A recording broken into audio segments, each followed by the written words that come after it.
అంటారు లేక అంటుంటారు. ఏమి ఈ అంటారు లేక అంటుంటారు? ఉదాహరణకి ఆ బంగ్లాలో దెయ్యాలు ఉన్నాయట. రాత్రి 12 అయ్యేసరికి ఆ పెంకుటింటిలోంచి ఏవేవో అరుపులు వినిపిస్తాయంటారు. వాళ్ళు ఆలస్యంగా వస్తారట. చూడండి, మనం జనరల్గా ఇలా అంటుంటామండి. నిజానికి మనకి ఆ బంగ్లాలో దెయ్యాలు ఉన్నాయా లేదా మనం ఎప్పుడూ చూడలేదు. కానీ ఎవరో చెప్పారు. వాళ్ళకి ఇంకొకరు చెప్పుంటారు. అలా అలా మనకి వాటిని ఫాలో అవుతూ ఆ బంగ్లాలో దెయ్యాలున్నాయంట్రా, అక్కడికి వెళ్ళకూడదు, ఇలా చెబుతూ ఉంటాం కదా. మరి అసలు అంటారు లేక అంటుంటారు అసలు ఇంగ్లీష్లో ఎలా చెప్పాలి అనేది మన ఈ కాన్సెప్ట్. రండి. ఆమె హైదరాబాదులో నివసిస్తుందంట. ఆమె హైదరాబాదులో నివసిస్తుందంట.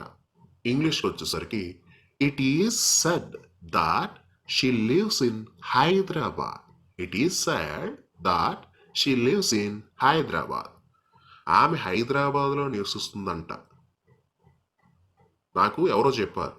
నిజానికి ఆమె అక్కడ ఉందో లేదో నాకు తెలియదు. కానీ అందరూ అంటుంటారు అదే విషయాన్ని. నేను కూడా అదే నమ్మి నేను ఆమె గురించి ఎవరు అడిగితే వాళ్ళకి ఇదే చెబుతున్నాను. కాబట్టి అంటే పర్టికులర్ పర్సన్ తెలియలేదు కాబట్టి ఇక్కడ నేను ఇట్ ఈస్ సెడ్ అని ఉపయోగించాను. Okay, it is said that she lives in Hyderabad. Okay, next. అతడు ఇంగ్లీష్ బాగా మాట్లాడతారంటారు. అతడు ఇంగ్లీష్ బాగా మాట్లాడతారంటారు. నిజానికి అతడు ఇంగ్లీష్ మాట్లాడతాడా లేదా అని నాకు తెలియదు. చాలామంది అతడు ఇంగ్లీష్ బాగా మాట్లాడతారని అంటూ ఉంటారు. అతడి గురించి టాపిక్ వచ్చినప్పుడు నేను కూడా అందరూ ఎలా అన్నారు కాబట్టి అతడు ఇంగ్లీష్ బాగా మాట్లాడతారని చెప్పేసి నేను కూడా చెప్తున్నాను. అందువల్ల ఇంగ్లీష్ ఎలా చెప్పాలి? అతడు ఇంగ్లీష్ బాగా మాట్లాడతారంటారు అని చెప్పాలి కదా మరి ఇంగ్లీష్లో. కాబట్టి it is said that he speaks English fluently. It is said that he speaks English fluently. Okay, next. ఆమె లంచాలు తీసుకుంటుందట. ఆమె లంచాలు తీసుకుంటుందంట. ఆమె నిజానికి తీసుకుంటుందా లేదా నాకు తెలియదు. ఎవరో అన్నారు. మనం ఆ వార్తల్నే నమ్ముతుంటాం కదా. మరి అలాంటి సందర్భంలో ఎవరు చెప్పారో పర్టికులర్ పర్సన్ తెలియనప్పుడు ఏం చెప్పాలి? It is said that she takes bribe.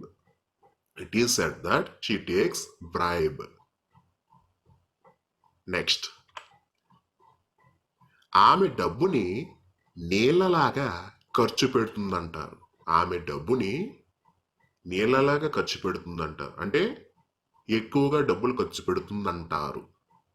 ఆమె ఖర్చు పెడుతుందా లేదా నాకు తెలియదు. కానీ అలా ఆ వార్తలు వచ్చేసే